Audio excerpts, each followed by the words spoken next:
accueillir le réalisateur du film, Mark Jenkin, l'actrice Mary Woodwine et la traductrice Laura Trad, avec Manu Dedeux, les distributeurs, qui veut dire le mot aussi.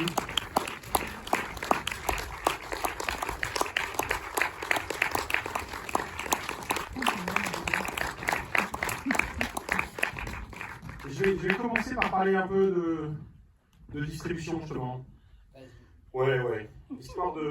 Non, parce que le contexte est compliqué pour les distributeurs. Il y a un distributeur qui a mis la clé sous la porte juste avant le cave, qui s'appelle Shellac, qui faisait aussi la distribution de films très indépendants et souvent novateurs.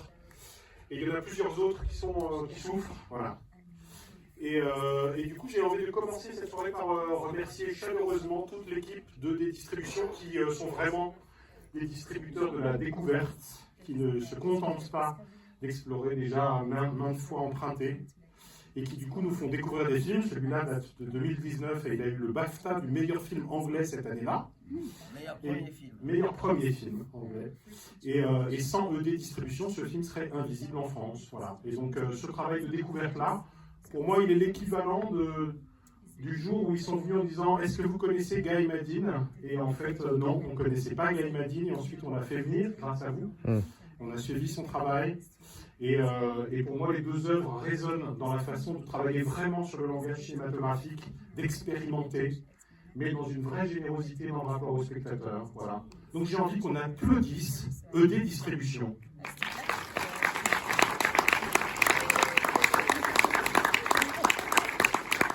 Je veux dire ces deux mots maintenant et après on passe la parole à Marc. Je voulais te remercier de nous accueillir ici ce soir.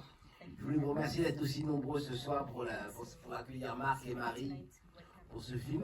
Qui a vu, on avait sorti un autre film de lui il y a 2 ans, qui était son deuxième film dans la chronologie, qui s'appelait Ennis Men. Qui a vu Ennis Men? Allez, il va falloir qu'on le repasse. C'est parfait, on a des DVD. Et voilà, il s'en va. Vous pourriez mentir quand même de temps en temps. C'est parfait, on a des DVD à voir à la fin. C'est super. Non, mais voilà, vous allez découvrir une œuvre super. Autant Ennis Men était déroutant sur la temporalité, sur son idée, autant c'est pareil, la chronologie de Bay n'était pas aussi simple que ça. Vous allez voir, vous allez découvrir. Marc parle des individus, de ce qu'il connaît. Il est basé dans les Cornouailles et il parle des Cornouailles, de ce qu'il les ressent. Donc moi, en fait, je voulais juste remercier Stéphane de nous accueillir là, remercier Lacide et GNCR qui soutiennent le film, Laura et Lucie de Lacide qui sont justement là ce soir, et Laura qui a fait la traduction. Et voilà, j'ai tout dit. Maintenant, je donne la parole à Marc et à Mary. I brought my own. Merci. Thank you. Yeah, I just want to, because I didn't do this last night, and I should have done. We had the first screening that we were attending last night, and I forgot. I would just like to repeat what you said and just say thank you to ED Distribution, to Manuel, Fabrice, and Roman for the amazing support for the film. And also, just as importantly, making us feel so welcome here in Paris for the second time. So, even if the room is smaller. Sorry? Even if the room is smaller. Yeah, let's not talk about the hotel room. But it's such an honor to be here with, just to be in Paris is great, but to be here with a film and with an audience is just, it means a great deal. So, thank you. And thank you to Acid as well. Alors, donc je voulais juste faire ce que je n'avais pas fait hier, c'est-à-dire remercier ED, remercier Manu, Fabrice et Roman pour leur accueil. On va pas parler de la chambre d'hôtel qui est peut-être un peu petite, mais c'est vraiment incroyable d'être ici à Paris avec un film, avec une audience. Donc voilà, merci à vous, merci à Stéphane, à Lacide et au GNCR. Voilà. I'm not going to talk about the film because you're going to watch it and we can talk about it afterwards, but just wanted to say Edward Rowe here, who's the lead character of the film, he just had a baby. Well, his girlfriend just had a baby, Grethen. Grethen is the name of the little girl, and I keep sending him pictures. Every 5 minutes I walk around the corner and then there's another picture of him, and at the moment he's sat in a hospital waiting to be discharged with the baby, and I keep sending him pictures, and this is the biggest one I've seen yet. So yeah, just wanted to just give a shout out to Ed and his expanding family. Et du coup, je ne vais pas parler du film tout de suite parce que vous allez voir le film et on discutera après. Mais je vais juste parler de Ed, qui est du coup l'acteur du personnage principal juste derrière vous, qui vient tout juste d'avoir un bébé, enfin sa copine vient d'avoir un bébé. Et je suis à Paris en ce moment et je passe mon temps à envoyer des photos de lui quand je le vois sur les affiches dans la rue. Et lui, il est à l'hôpital en ce moment, il attend de pouvoir rentrer chez lui avec son nouveau bébé. Donc voilà, c'est la plus grande photo de lui que j'ai vue jusqu'à maintenant. Donc, ouais. And I want to introduce Mary as well, who is in the film. Mary was also the lead in Ennis Main, so you've all seen her already. But Mary, do you want to say a word or two? Et je voulais aussi présenter Marie, qui du coup qui joue dans le film que vous allez voir, qui joue aussi dans Ennis Main, comme vous le savez sûrement déjà. Et voilà, on va laisser Marie se présenter. Bonsoir. Thank you all for being here, and I'd like to thank Edie, but also I'd like to thank Mark, because I work in theatre a lot where we live in Cornwall, but then there's not a huge amount of work for older women, so I thank Mark for giving me work. So that's it. Enjoy. Alors, donc je voulais remercier ED, je voulais remercier aussi Marc, parce que je travaille dans le théâtre sur notre île de Cornouailles, là où on vit, et il n'y a pas beaucoup de travail pour les femmes plus âgées, donc je voulais le remercier de me donner du travail. Merci beaucoup à tous les quatre et à tout à l'heure pour la rencontre. Merci beaucoup. On est très impatients d'avoir vos retours. C'est probablement le film le plus étrange que certains d'entre vous auront vu. Parce que quand même, c'est un film, oui, à la fois narratif et expérimental, dans une voie assez nouvelle, je crois. C'est vraiment un film qui travaille toute l'histoire du cinéma de façon assez fascinante, et notamment la question du son. On en reparlera évidemment tout à l'heure. Bonne projection et à tout à l'heure.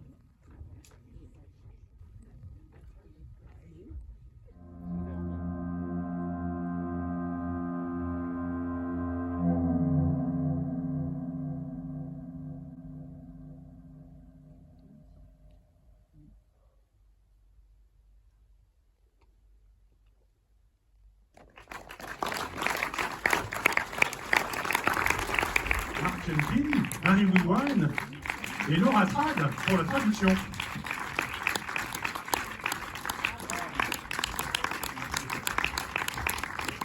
Thank you. Thank you.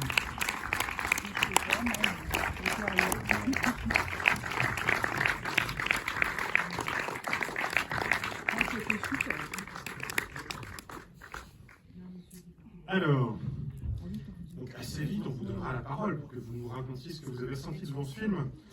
On va quand même commencer par raconter 2-3 choses, parce que le film est un endroit où on voit assez peu d'œuvres, c'est-à-dire qu'à la fois il est vraiment narratif, il y a une histoire, il y a un arrière-plan narratif assez classique en un sens, par exemple la bagarre des familles, il y a quelque chose d'un peu shakespearien comme ça.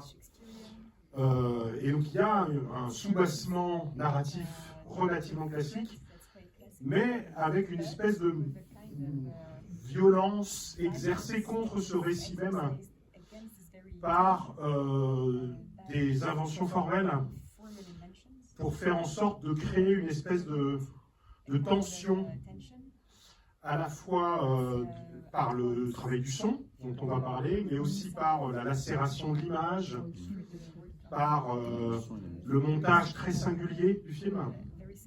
Voilà. Et donc je voudrais commencer très simplement par savoir, est-ce que le récit du film est écrit de façon traditionnelle? Est-ce qu'il y a un scénario tout à fait classique? Ou est-ce que déjà, dès l'écriture, il y a la prise en compte de ces inventions formelles qu'on va développer ensuite? Well, yeah, it's written in a classical way. The screenplay looks very conventional. When we premiered the film in Berlin in 2019, Peter Bradshaw, a film critic who writes for The Guardian in the UK, describe the film as being like an episode of EastEnders, which is a British soap opera directed by Murnau. Alors, donc en effet, c'est une écriture, il a été écrit de manière assez classique, c'est un scénario qui peut avoir l'air très conventionnel. Et quand on a eu notre première à Berlin avec ce film, Peter Bradshaw, qui est un critique qui écrit pour The Guardian, l'a décrit comme étant un épisode de EastEnders, qui est comme une telenovela britannique, mais réalisée par... Murnau. So yeah, the script looks like an hour and a half long episode of a soap opera. I mean, I like the Shakespeare reference, but I don't know Shakespeare. So it's more soap opera than Shakespeare. Et ça pourrait être vraiment un épisode d'une heure et demie de télévision, de série télé. J'aime bien ta référence à Shakespeare, mais je ne connais pas Shakespeare. Donc, voilà, Alors on va parler de Murnau alors. Non, en l'occurrence, dans les puissances du film, il y a le fait de renouer avec la puissance visuelle du cinéma muet, dont l'un des grands emblèmes est Murnau, réalisateur de l'Aurore, entre autres. C'est une espèce de foi dans l'image, une foi dans la lumière,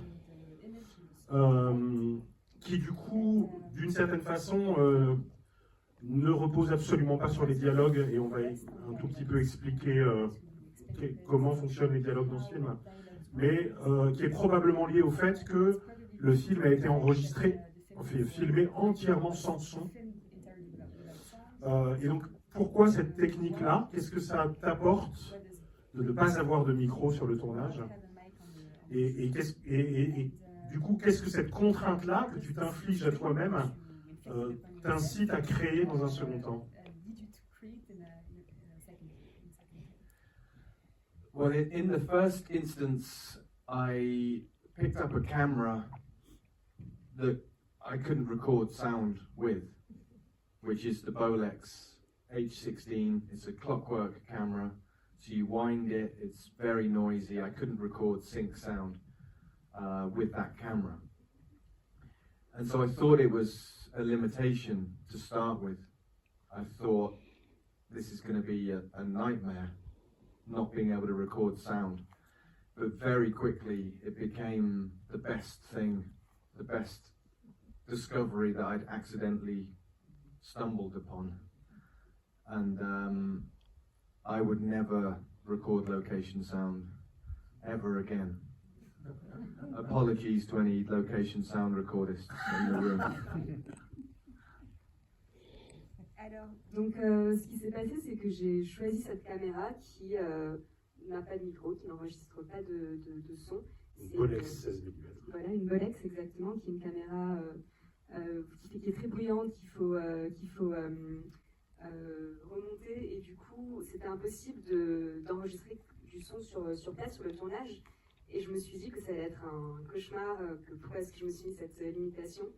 Et puis au final, c'est la meilleure découverte accidentelle que j'aurais pu faire, et je n'enregistrerai plus jamais de son sur le tournage, donc je m'excuse pour toute personne qui travaille en tant qu'enregistreur de son.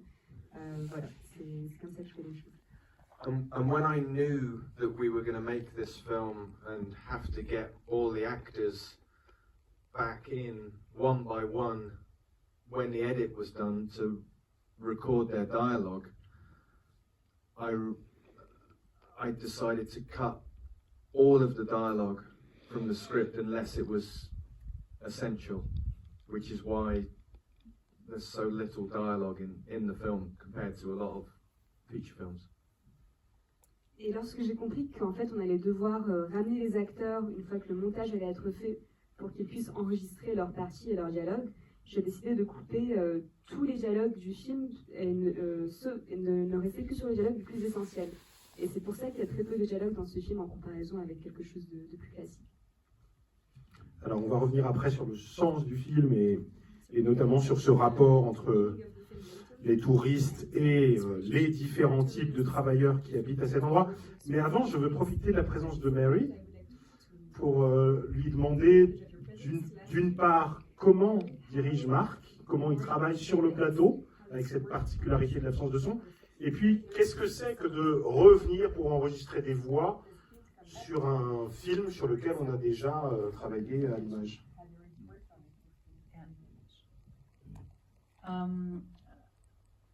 When you're filming, you don't think that it doesn't make any difference that there's no recorded sound, because you have to perform there and then. It has to be immediate what you're doing at that moment. So you don't change your performance because you know it's not being recorded. I mean, I love working with Mark, and I think that's what's been so interesting about the most recent film, is having other actors. So for us, for me, this is normal working now, like this. And that's why with the new film, I think for other people it's stepping into something very new. But for us, it's kind of normal the way we work. But it is really weird coming back to it after you've finished and having to watch yourself and watch the scene and then put the dialogue on afterwards. Sometimes you want to change it.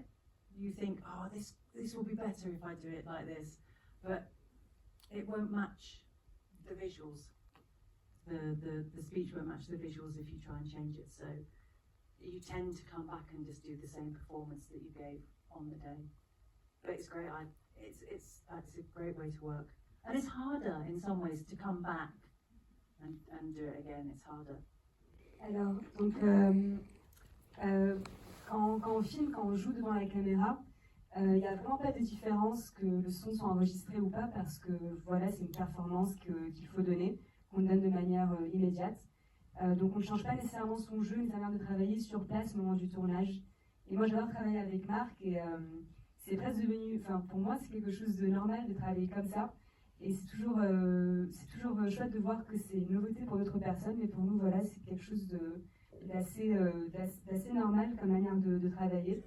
Mais c'est vrai que c'est un peu bizarre de revenir ensuite pour se revoir, pour refaire le dialogue. Et on a parfois envie de changer des manières de faire, mais à ce moment-là, ça ne collerait plus avec le visuel, avec l'image qui a été tournée. Donc on finit par redonner exactement la même performance quelque part. Et c'est quelque chose qui peut être un peu plus difficile, oui, c'est vrai. C'est drôle qu'il y a plein de cinéastes dans l'histoire du cinéma qui ont changé leur dialogue en post-synchro. Hein. Le plus connu d'entre eux étant Fellini, où très souvent il demandait même aux acteurs de jouer en yaourt. Donc ils bougent la bouche, mais ils disent rien, et ensuite il écrit le dialogue après le tournage. Donc ça existe aussi, ça, pour les prochains films. Oui, I've done that when I've been unsure about the dialogue, and I'll be ready to film, and then I'm not quite sure what the dialogue's going to be, so I'll move the camera to here, and then I can write the dialogue later. Ouais, c'est quelque chose que j'ai fait aussi quand j'étais prêt à tourner, mais je n'étais pas sûre de mes dialogues. Je bougeais la caméra un peu plus loin, et comme ça, je pouvais décider des dialogues plus tard. Bientôt, il pourra utiliser l'IA et filmer les gens de face et modifier la bouche des personnages. C'est un autre rapport au cinéma. Non, disons un mot avant de vous passer la parole sur le propos même du film. C'est-à-dire que vous filmez un espace qui est votre espace de vie ou qui est assez près de l'endroit dans lequel vous vivez. Et on voit bien qu'il y a des rapports de force entre des modes de vie, c'est-à-dire en l'occurrence le mode traditionnel, celui du pêcheur, mais en l'occurrence qui a perdu son bateau. Et puis, du coup, cette nouvelle utilisation du bateau, c'est-à-dire le surgissement du tourisme de masse, qu'on voit non seulement quand un touriste se déguise en bite, mais aussi, il y a ça quand même dans le film, mais aussi dans cette engueulade sur mais attends, il ne faut pas faire de bruit avant 8 h du matin, et donc ce débat sur l'horaire des marées. Voilà. Et donc, au cœur du film, il y a quand même ce conflit-là entre des générations, mais aussi des époques, sur qu'est-ce qui fonde l'économie de ces lieux-là. Pourquoi c'était important de prendre en charge cette dimension-là, de cet espace, et qu'est-ce que vous vouliez dire de cette rivalité entre les locaux et les touristes? What's in the film? Oui. I mean, that's it really. You know, the film is my comment on the situation, and hopefully it's not too black and white. I always feel funny using the expression black and saying, "Oh, it's not black and white," because it is black and white. But hopefully, I don't want it to be simplistic. It's not good against bad. You know, it's not one side against the other. And a lot of it is Mary's character is the grey area in the black and white, because she does understand what the place is when she leans out of the window and sides with the fishermen. And even the fishermen are a bit like, you know, they're a bit confused that she's seemingly on their side at that moment. So I wanted it to spark discussion, which is why I'm reluctant to talk too much about it, because I don't want to tell people what to think. Alors,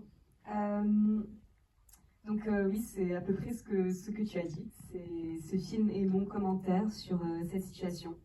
Et je voulais faire quelque chose qui soit pas trop manichéen, pas trop noir et blanc. C'est un peu marrant d'utiliser l'expression pas trop noir et blanc quand le film est littéralement en noir et blanc. Mais voilà, je voulais que ce soit pas trop simpliste, qu'il n'y ait pas voilà, un bon côté et un mauvais côté. Et la zone grise, la zone de nuance, c'est vraiment celle du personnage de Marie, qui est un personnage qui comprend cet endroit. Et la scène où elle se penche à la fenêtre et qu'elle prend le parti du pêcheur, c'est vraiment une scène voilà, qui montre ça. Même le pêcheur en lui-même est un peu confus. Et ouais, je voulais que ce film crée de la conversation, fasse réfléchir à propos de cette situation. Et c'est pour ça que moi, j'aime ne pas trop en parler, parce que je préfère vous laisser penser par vous-même. Ça s'appelle une transition. Qui veut poser la première question ou réagir au film? So, Britain has a long tradition of working class representation in movies, and so I wanted to ask you where you situated this movie in terms of this long tradition, whether you had any inspiration, for instance. Alors, je traduis rapidement la question. Donc, le Royaume-Uni a une longue histoire de représentation des classes populaires au cinéma, et je voulais savoir où est-ce que vous situez votre film dans cette histoire-là, et quelles étaient vos inspirations, vos influences. I'm not really sure. Maybe my influence certainly isn't British social realism. I'm not interested in British social realist cinema. I watch it and I like it, but I'm not interested in making it. I think formally my influences are more maybe somebody like Nicholas Roeg, but he made films predominantly about the middle classes and their predicaments. So I think formally I'm influenced by Nicholas Roeg, but not in terms of the subject matter. And I always say with this film, I watched this last night for the first time in 6 years, and I thought there's a lot of Nick Roeg in this film, and there's a lot of Bresson's influence on me in this film. Alors, je dirais que mon influence n'est pas celle du cinéma de l'ordre du socio-réalisme britannique. C'est un cinéma que je regarde, que j'aime, et qui ne m'intéresse pas, que ça ne m'intéresse pas d'en faire. Et là, en regardant le film pour la première fois depuis 6 ans, hier soir, je me suis dit qu'il y avait beaucoup d'influence de Nicholas Roeg, plus en termes formels, parce que c'est un cinéaste qui s'intéresse plutôt à la classe moyenne et à ses problèmes. Donc en termes formels, je suis inspirée, mais pas nécessairement dans le fond. Et hier, en regardant le film, je me suis dit qu'il y avait beaucoup de Nicholas Roeg et beaucoup de Bresson aussi. And I would say the editing of Agnes Varda is my other big love. So I'm sorry, I'm really playing to the crowd here, but my 3 big heroes are Agnes Varda, Robert Bresson and Nicholas Roeg. Et en termes de montage, j'ai beaucoup d'amour pour le travail de Agnès Varda, donc voilà, je suis peut-être, je vous flatte peut-être un peu en tant qu'audience française, mais Bresson et Varda et Roeg, voilà, les 3 influences. Alors, Varda, ça passe par des jeux de montage, parce que quand même, le film est monté de façon très singulière, notamment par des montages alternés. C'est-à-dire comment tout à coup faire dialoguer des séquences qui ont lieu en même temps, mais qui sont à distance, et les monter de façon très rapide, de manière à créer une sorte de confusion sur la source des voix. Et Bresson, alors on va peut-être répondre là-dessus, sur la question de pourquoi avoir choisi ce type de montage alterné, très rapide, et qu'est-ce que ça produit sur le spectateur, ou qu'est-ce que ça cherche à produire sur le spectateur. Yeah, well, I think my editing style is much more influenced by Nick Rogue, and Daguerreotypes by Agnes Varda I think is the greatest edited movie of all time. Obviously, my editing has got nothing to do with my love of Bresson. Bresson would hate this film. C'est probable. But I love montage, and I love the ability that film has to jump around in time and space. And I think film language is so connected to our own consciousness that our consciousness is completely linear. I can jump. I've got a friend who's in Australia at the moment who just messaged me. I can jump to Australia in my head. I don't have to travel there to experience Australia. I can see him there now. And I can jump back in time in my head and jump forward in time in my head exactly the same as you can do with cinema. And I think that's why cinema had to be invented, was to make sense of the complicated ways that our consciousness worked, or works. Alors, donc en termes de montage, je suis très inspirée par Rogue, et aussi par Daguerreotypes de Agnes Varda, qui pour moi est un des plus grands films de montage du monde. Pas du tout en termes d'inspiration bressonienne, je pense que Bresson détesterait ce film. Mais j'adore le montage, j'adore la capacité du cinéma à se déplacer dans l'espace-temps, à se mouvoir. Notre conscience à nous n'est pas linéaire. Je parlais à un ami à moi qui est en Australie, mon esprit peut sauter en Australie à n'importe quel moment, il peut sauter en avant, en arrière dans le temps. Et je pense que c'est pour ça que le cinéma a été inventé, pour qu'on puisse essayer de faire sens de notre conscience si compliquée, notre manière la manière de notre conscience qui peut se déplacer comme ça dans l'espace-temps. Et Bresson, il est plutôt du côté de l'usage du gros plan dans le film, ou du rapport aux objets d'ailleurs. Par exemple, le rapport à l'argent, qui est important, avec cette petite boîte ronde, avec sa petite danseuse, avec le mouvement décomposé tout au long de la boîte ronde.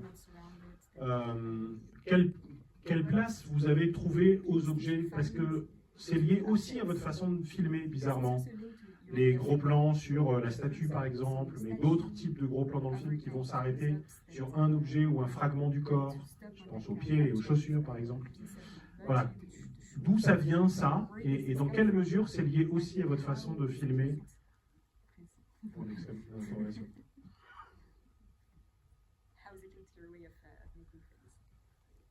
I think there's two answers. One is I'm interested in the way that film can give significance to the seemingly insignificant. So this story is insignificant until it becomes a film, and then the fact that it is a film, it becomes significant. Whether people engage with it or not, the fact that it's been made into a film renders the insignificant significant. And on a micro level, the close-ups and inanimate objects, I think inanimate objects tell you more about characters than dialogue can. So I like filming objects and implying their relationship to humans. And then the third answer I would have is, when I load the camera with a roll of film, I know the beginning of the roll and the end of the roll are probably going to be fogged. But I don't want to waste that bit of film. So normally I will film something that's just near me before we start filming what's on the shot list. And so I end up in the edit with shots of lots of objects. And then when I'm in the edit, I work out whether they mean anything or whether they can take on a meaning if they're edited into montage. Sorry. Alors, donc il y a plusieurs réponses. La première, c'est que je suis intéressée, ce qui m'intéresse, c'est de donner du sens à ce qui est insignifiant. Et cette histoire-là est insignifiante, et c'est en devenant un film qu'elle prend de la signification. Donc le fait de la filmer, le fait de lui donner du sens, lui donne son sens. Et ensuite, pour parler de manière plus précise des gros plans dans le film, j'aime beaucoup les objets inanimés parce que je trouve qu'ils peuvent en dire beaucoup plus long que les dialogues et qu'ils peuvent suggérer des comportements humains, des relations aux êtres humains. Et ensuite, une réponse plus technique, c'est que quand je vais commencer une nouvelle bobine de pellicule, je sais que le début et la fin seront brouillés, mais je n'aime pas gâcher cette pellicule-là, donc je filme quelque chose autour de moi, des objets, et puis au montage plus tard, je filme avec beaucoup de plans d'objets, beaucoup de plans de différentes choses, et c'est à ce moment-là que je vois qu'est-ce qui pourrait devenir significatif, à quoi je pourrais donner du sens. J'aurais une question juste par rapport au film qui est analogique, donc le moment où c'est filmé. Est-ce que le montage aussi c'est analogique ou c'est sur le computer? C'est-à-dire qu'il y a le POM-Z qui est possible sur le computer, mais pas sur le film, c'est plus compliqué. Voilà. Is there anything that is like digital, or is everything analog? The process is so I hand processed the negative. So I spent 3 months processing the negative in the sync in my studio, frame by frame. 128 rolls of film over 3 months, and then when I've processed it all, it gets sent to Kodak, who then scan it to a digital file, and then I edit digitally, and then it's either a DCP, like you watched this evening, or we always have a 35mm print. We always print back to film at the end of the process. All of the sound is added by me during post-production, including the music, and all of that's done on tape, on 1/4-inch tape, and then that's digitized at the very final moment into the edit. So it stays analog as long as I can keep it analog. Alors donc le processus de développement, c'est que je développe moi-même de manière manuelle tous les négatifs, donc pendant 3 mois à la main dans mon studio, dans mon évier. Et ensuite, une fois que c'est développé, j'envoie donc la pellicule à Kodak qui me renvoie un fichier digital. Et je monte sur ce fichier digital. Et ensuite, le film final peut être sur DCP, comme c'est le cas avec ce que vous venez de voir. Mais on réimprime toujours aussi sur pellicule en 35 mm. Du coup, l'idée, c'est de garder le processus analogue le plus longtemps possible. Voilà, pour pouvoir...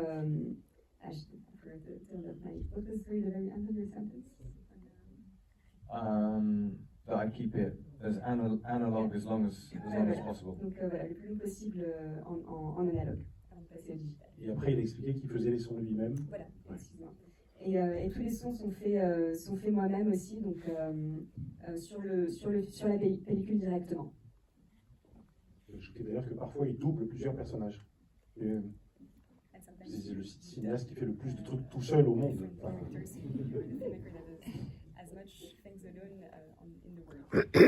Yeah, I realised that there's my voice is in the film several times. There's different characters. The waiter in the pub. That's me. Somebody who walks past Ed at the end when he says, "Right, morning." That's me. That's my best moment. Save the best parts for yourself. Ma voix est dans le film à différents moments. Je fais la voix du serveur dans le pub, je fais la voix d'une personne qui croise Ed à la fin et qui lui fait hey. C'est peut-être voilà, ma meilleure performance. J'ai gardé les meilleures parties du film pour moi. When I'm editing, before the actors have come in and recorded their dialogue, I edit the film and I need to hear the dialogue to be able to edit it. So there is a version of the film where I'm doing the dialogue for every character in the film, which I think is a surrealist masterpiece. Et quand je monte, j'ai besoin d'entendre les voix pour pouvoir monter avant que les acteurs ne viennent pour enregistrer leur dialogue. Donc il y a une version du film qui existe où je fais la voix de tous les acteurs, de tous les personnages. Et à mon avis, c'est un chef-d'œuvre surréaliste. Je reviens sur la réponse précédente sur le bain et le développement par lui-même. Est-ce que c'est ça qui est à l'origine du coup des zébrures qu'on voit dans le film, des images parfois absentes? D'où ça vient ça, cette texture de l'image? Yeah, I developed the film in a rewind tank, and I have to wind the film backwards and forwards through the developer and the fix and the wash. And each roll takes over an hour, and I wind it backwards and forwards, and it's very boring. So I would watch television while I was doing it. Which is really boring sometimes also. Yeah, but I download. It was the first time I'd subscribed to Netflix. Was while I watched Stranger Things, Okay. which I found quite scary. So I'd be developing it, and then something would happen, and then I'd slow down again, and that's why the flicker comes from. You have to do it consistently to get a consistent image. So there's bits in the film where it flickers so much, I think I was watching Stranger Things when I was developing that. Alors, donc, j'ai développé le film dans une cuve. Il faut agiter de manière constante la bobine pendant 1 heure. C'est un processus qui est assez ennuyant. Et du coup, je me suis mis à regarder la télévision en faisant ça. Et je m'étais abonnée à Netflix pour la première fois. Donc, je regardais Stranger Things.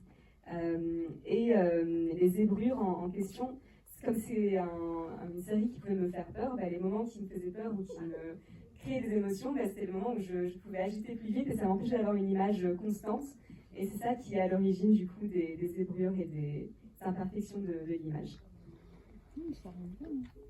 Une autre question ou réaction? Oui, allez-y. C'est juste que j'ai vu qu'il y a un Foley artiste à la fin. Et est-ce qu'on peut un peu savoir quelque chose avec le travail de comment ça s'est passé? Parce que c'est un peu rare aujourd'hui, je pense, de ce genre de métier. À voir la tête de vos voisins, je suis pas sûr que tout le monde ait compris votre question. Non, il y avait un Foley artiste, quelqu'un qui fait du bruit, un bruiteur, c'est ça? Et c'est ce que je voulais savoir un peu plus de travail avec le bruiteur. So in the first instance, I do all the Foley myself in the studio because there's not much dialogue in the film. A lot of the rhythm of the edit is based on the Foley, so footsteps and doors opening and closing. But then when we get into the mix, some of my Foley isn't very good, not very well recorded. So then it's replaced by a Foley artist. Alors donc dans un premier temps, je fais tous les bruitages moi-même parce qu'il n'y a pas beaucoup de dialogue dans le film. Beaucoup du rythme est basé sur ce bruitage, sur tout le son du film. Et après, dans un second temps, au moment du montage, certains de mes bruitages à moi ne sont pas très bons et c'est à ce moment-là qu'un artiste Foley, donc un bruiteur, intervient pour faire son travail à lui. But sometimes when I was in the mix, I would say the Foley would be laid into the mix and I would tell them to take it out and put mine back in because theirs was too good. Mais parfois, au moment du mixage, lorsque voilà, le bruitage plus professionnel était mis, je leur demandais de l'enlever et de remettre le mien parce que le leur était trop bien. On the new film, my dubbing mixer, all of the Foley was done by somebody. All the Foley was sent away to be done by a Foley artist, and you would never normally meet the Foley artist. But my dubbing mixer messaged the Foley artist before our UK premiere and said, "You need to come and see the film." And the Foley artist was like, "Why?" He said, "Because you won't have heard a film where your Foley is so high in the mix.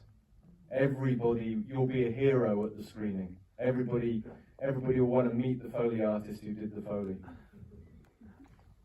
Et pour mon nouveau film, au moment du mixage son, d'habitude tout est envoyé à l'artiste Foley, on n'a pas de contact avec lui.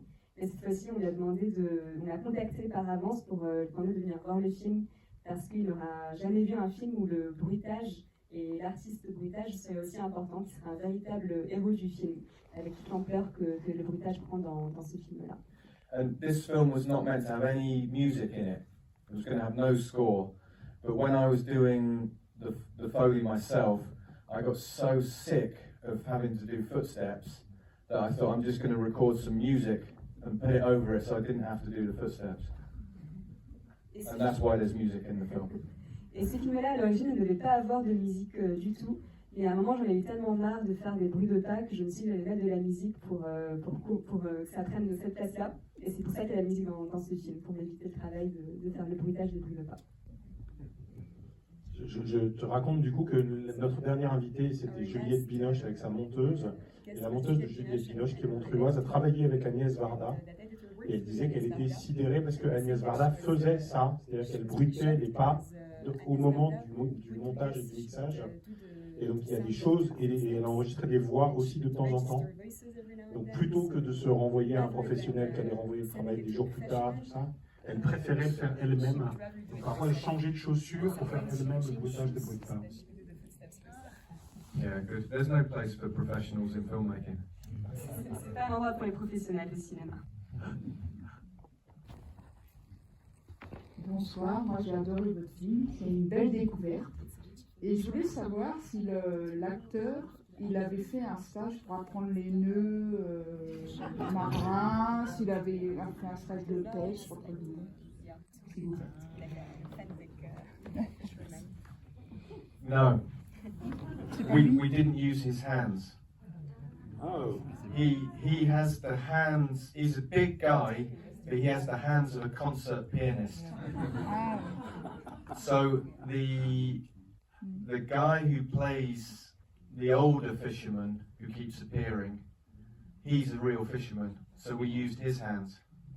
So if you watch it again, you'll notice that this guy who's 40 has got the hands of somebody significantly older when you see the knots being tied.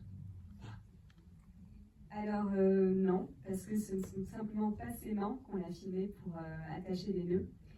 C'est peut-être un grand gaillard, mais il a vraiment les mains fines d'un joueur de piano. Et du coup, c'est le vieux pêcheur qu'on voit, qui est un vrai pêcheur, et ce sont ses mains à lui qu'on filme pour toutes les scènes de nœuds. Et en voyant le film, vous verrez que l'acteur a peut-être la quarantaine, mais que les mains qu'on filme sont des mains de personnes beaucoup plus âgées. On a commencé sur le cinéma narratif et le cinéma qu'on appelle expérimental, mais on peut aussi du coup conclure sur le rapport entre la fiction et le documentaire, parce que dans le film, il y a un désir d'enregistrer des choses documentaires. Il y a un désir de raconter quand même vraiment ce lieu-là, ces techniques-là, ces hommes-là, entre autres. Voilà, et donc je voudrais que tu nous parles de ça, du fait d'inclure des choses documentaires, y compris sur la pêche, y compris cette technique de pêcher sans bateau à partir de la plage. Pourquoi c'était important, alors que le film est par ailleurs tout à fait narratif et fictionnel. The fishing from the beach with a net is something that I used to do with my mentor, a man called Nick Dark, who the film is dedicated to, who was a playwright and a fisherman, and he used to shoot a net on the beach in this way. and I used to shoot it with him. So that was very special for me to be able to put that in the film. It wouldn't have been in the film originally because the original script of the film, both of the brothers had boats, but just before we were going to shoot, we lost some budget money and we had to cut one of the boats. So suddenly he was a fisherman who didn't have a fishing boat, which was kind of brilliant. But I didn't think of that. I was forced into that. Alors, donc le fait de pêcher à partir de la plage avec un filet, c'est quelque chose que je faisais moi avec mon mentor, un homme qui s'appelle Niktar. Et c'était un pêcheur et un dramaturge. Donc c'est vraiment quelque chose de très spécial d'avoir pu le mettre dans le film. À l'origine, dans le scénario, ça n'y était pas parce que il y avait donc deux frères pêcheurs et les deux avaient chacun un bateau. Mais on a perdu un peu d'argent au moment du financement et on a dû couper un des bateaux. Et c'est là que l'idée d'un pêcheur sans bateau est arrivée. Mais c'est pas moi qui a pensé. And it was very lucky that we didn't have the other boat because Ed told me just before we were going to start filming that he gets terrible seasickness. And in fact, you only see him on the boat at the very end of the film. And that close-up, when he's looking very thoughtful, is actually a man trying not to be sick onto the camera. Alors, on a été très chanceux de ne pas avoir ce deuxième bateau parce que juste avant de commencer à tourner, Ed, l'acteur, m'a dit qu'il avait un mal de mer absolument terrible. Et on le voit sur un bateau qu'elle a toute fin et ce regard pensif qu'il a et simplement de regarder un homme qui essaye de ne pas vomir à bord du bateau. I showed a rough edit of the film to a small audience, just a test audience, and the scenes with the net on the beach.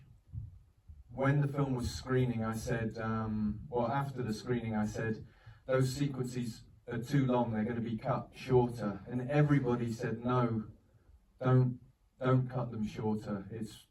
It's really interesting. They hadn't seen, even though they were Cornish, they hadn't seen that process of fishing, and actually they were interested. And it was an example of, again, something I thought was insignificant because I know it very well, but by pointing a camera at it, editing it together and putting it on a screen, it suddenly becomes significant to the viewer, and we kept them in as long as they were in the rough edit. Alors il y avait une version d'un montage pas définitif qu'on a montré à une petite audience. Et il y avait du coup toutes ces scènes de pêche sur la plage avec le filet. Et on leur avait dit qu'on allait couper ces scènes, mais l'audience a répondu ne les coupez pas. Même si c'était une audience qui était de l'île des Cornouailles, ils n'avaient jamais vu cette technique et c'était quelque chose qui les intéressait. Alors que pour moi, comme c'est quelque chose que je connaissais très bien, je trouvais ça insignifiant. Mais le fait de les filmer, le fait de les monter, leur a donné du sens. C'est aussi parce que plastiquement, ça fait partie des plus belles scènes du film, c'est-à-dire que, y compris le contraste avec le filet lui-même, la blancheur du filet, le travail sur les matières. Là, il y a vraiment quelque chose qui vient du cinéma muet, que vous n'avez pas cité comme influence, mais on sait qu'il y a une carte blanche que vous a donnée un cinéma parisien, vous aviez choisi Finistère de Jean-Yves Stein. Moi, le film me fait penser à un livre très méconnu d'Alfred Hitchcock qui s'appelle The Manix Man, qui est censé être filmé sur l'île de Man, mais qui est filmé dans les Cornouailles. Il y a vraiment un rapport à la matière qu'on a un peu perdu parfois après le passage au parlant. Yeah, I think it's obviously not a silent film, but it's made with the freedom that the silent film directors had, without having to consider sound. So there's an immense freedom to that type of filmmaking, but there's also a pressure to capture the story visually, which I think is old-fashioned. I think I love the work of Humphrey Jennings, who could tell a story with just visuals. The voices and the soundtrack elevated the visuals, but it worked with just the visuals. And I love the potential for cinema to be universal. The barriers of language are removed. Yeah, does that answer your question? Yeah. Alors, donc ce n'est clairement pas un film muet, mais il a été fait avec la même liberté que celle des réalisateurs et réalisatrices de films muets, dans le sens qu'on n'est pas obligé de prendre le son en considération. Et du coup, il y a peut-être plus de pression d'un point de vue visuel, d'un point de vue esthétique. Et j'aime beaucoup, par exemple, le travail de Humphrey Jennings, qui pouvait raconter des histoires magnifiques avec juste des images. Et j'aime beaucoup l'idée d'un cinéma universel qui n'a pas besoin de la bande-son. La bande-son peut ajouter quelque chose au film, mais ça passe vraiment par l'image. And also, I think that this type of filmmaking, you can be much less disruptive. So we could go into a community and be unnoticed because we weren't asking anybody in the community to be quiet. As if people weren't in the shot, they could do whatever they wanted. So as long as we were not showing people, like where we filmed at this harbour, it was in the summer, so this harbour was so full of people everywhere, and it was so noisy. Even the very quiet scenes on the beach shooting the net, there was so much noise, but we didn't have to worry about it. And the way you can keep all of that off the film is by, one, not recording any location sound, and then you move the camera closer to the subject until whatever's making the noise isn't in the shot anymore. And I think that's quite an old-fashioned technique as well. Rather than going into a place and saying, right, we're the filmmakers, everybody shut up, everybody move out of the way. We go in, and most of the people in this village didn't know there was a film being made. Alors, je pense qu'avec cette manière de faire des films aussi, on prend beaucoup moins de place, on peut se faire beaucoup plus discret, parce qu'on demande à personne de ne pas faire de bruit, et tant qu'il n'y a personne dans le cadre, ça peut être aussi bruyant qu'on veut. Donc on a vraiment filmé ce film en été, il y avait des gens partout, du bruit partout, mais ce n'était pas grave. Et garder tout ça voilà, garder tout ça permet au film de ne pas devenir quelque chose de très traditionnel, et qui permet de, voilà, à la fois garder tout ce bruit en dehors du film, et du coup c'est grâce au fait de ne pas enregistrer du son sur place, mais aussi de rapprocher la caméra pour que le cadre soit plus resserré, et que du coup il n'y a pas cet aspect de, voilà, que tout le monde se tait, on va tourner un film. Il y a une manière d'être qui est beaucoup plus discrète, qui passe à travers ce rapport au son et à travers ce rapport au cadre plus serré. Je ne peux pas ne pas raconter du coup un truc, c'est que un des films qui illustre le mieux exactement ce qui vient d'être dit, ça s'appelle Les Vacances de Monsieur Hulot de Jacques Tati. Et je trouve que nous venons de terminer le montage de 3 making-of de ce film de Tati en 1951. Il y avait des amateurs qui sont allés filmer Tati en train de filmer sur la plage. Et grâce à ces making-of, on voit qu'il filme au milieu des vacanciers, en plein été. Il y a des gamins qui courent partout, mais il filme sans son. Et donc du coup, il s'en fout. Et donc il filme vraiment au milieu des vacances, perturbé par des gens, en acceptant du coup des passages, puis parfois en étant un tout petit peu control freak, parce que c'est quand même Tati. Mais vraiment sur la question du son, c'est assez fascinant, parce qu'évidemment, le fait d'avoir décidé de ne pas enregistrer les sons sur cette plage change entièrement la nature du tournage. Diffusion de ce petit film qui s'appelle Tati tourne le 16 juillet au Méliès. Fin de la pub. Right, be there. Please. I watched the first few times I watched that film. I watched the version with no subtitles, and I knew the film, and then I watched it with the subtitles, and it was like, because it was the visuals, the sound. There's comedy in the sound, but the story's there. It's a visual story. Sure. La toute dernière, pardon, excuse-moi. La première fois que j'ai vu ce film, d'ailleurs, le film Les Vacances de Monsieur Hulot de Tati, j'ai regardé sans sous-titres. Et la deuxième fois, j'ai vu avec les sous-titres, donc j'ai un peu mieux compris. Mais même si elle est la comédie, c'est surtout une histoire visuelle, donc j'avais compris dès la première fois quelque part. La toute dernière, il y a quand même aussi un rapport entre les générations à l'intérieur du film. Et pour le coup, on ne s'attend pas forcément à ce que le conflit majeur et le plus tragique porte sur la génération la plus jeune, y compris parce qu'avant, il y avait cette espèce de jeu de mise en parallèle des repas, par exemple, entre les homards et les pâtes. Et donc, il y a quand même vraiment une espèce de sympathie pour cette histoire d'amour. Et du coup, on peut s'interroger sur le sens que véhicule cette tragédie pour le jeune homme. Voilà, est-ce que ça veut dire que l'univers de la pêche, l'équipage meurt en fait? Et donc, du coup, la possibilité aussi de transmettre, de former la génération nouvelle. Comment vous vous positionnez par rapport à cette lecture-là, qui est d'une certaine façon, on reprend la mère à la fin, mais en fait, le neveu n'est plus là, le fils n'est plus là, et donc ça va s'arrêter. Il y a la fille. C'est vrai.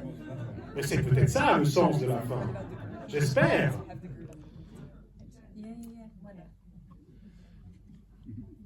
Yeah, I mean the love story between the young people, Romeo and Juliet, it is Shakespeare. After all. Did you read it? No. It's Romeo and Juliet is a rip-off of a very ancient Cornish story. Anyway, Tristan and Isolde. So I read a review. I think it was on Letterboxd. I read a review. Somebody said that Neil, the nephew, represents compromise. So he's the compromise between the warring sides because he's got a foot in each camp. And then they said, but there's no room for compromise, which is why he has to die. And I thought, oh, that's quite depressing.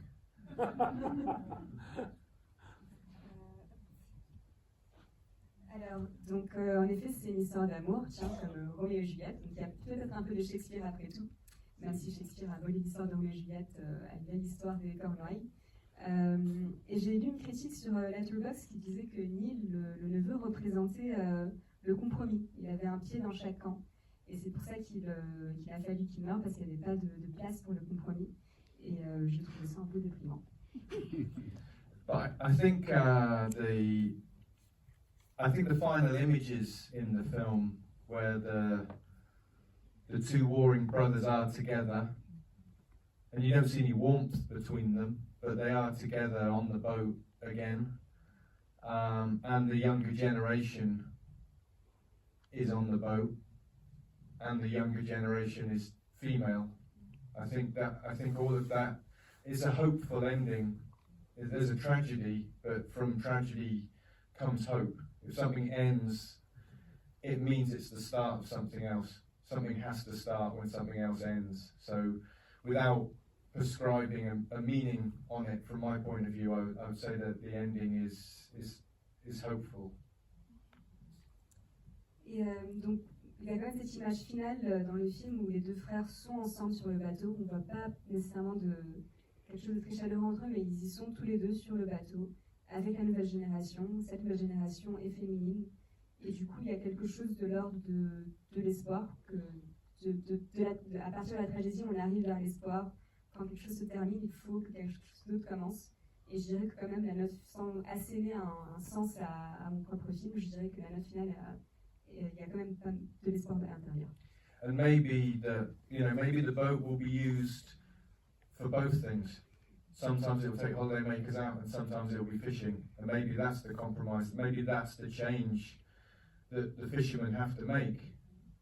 I'm increasingly thinking, since I made my last film, Rose of Nevada, which is about a fishing boat again, I'm increasingly seeing the parallels between cinema and fishing. The fishing industry in the UK is everybody's always saying it's dead. It's just about to die. And then something happens and it reinvents itself. Same with cinema. Every day, cinema's dead. It's not dead. And in fact, it hasn't changed in 130 years. We've been doing exactly what we're doing now for 130 years. But cinema is malleable, and it moves, and it finds new ways of surviving. So, when TV came out, cinema went wide, and the audience came back. With fishing, it's exactly the same. So I think the end of the film, I don't know whether they go out on that one trip, and then the two brothers never speak to each other again, or maybe they fish together for the rest of their lives. I don't know, but I like to leave it on that note of hope. Did you have thought about it? Because we were kind of talking last night, having seen. Sorry. Et depuis mon dernier film, je vois de plus en plus un parallélisme entre l'industrie de la pêche et celle du cinéma. En tout cas, en Grande-Bretagne, on passe notre temps à dire que l'industrie de la pêche va mourir. Elle ne meurt pas, elle se réinvente.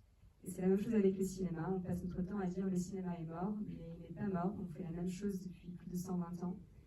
Sauf que le cinéma est malléable, il s'adapte. Quand il y a la télévision, l'écran est devenu, l'image est devenue plus large avec du scope et les audiences sont revenues. Et voilà, avec cette scène finale entre, je ne sais pas si c'est la seule fois que les deux frères vont aller pêcher ensemble ou s'ils vont continuer à le faire pour toujours, mais je pense qu'il y a une vraie note d'espoir là-dedans. Et on en parlait hier soir avec Marie après avoir vu le film.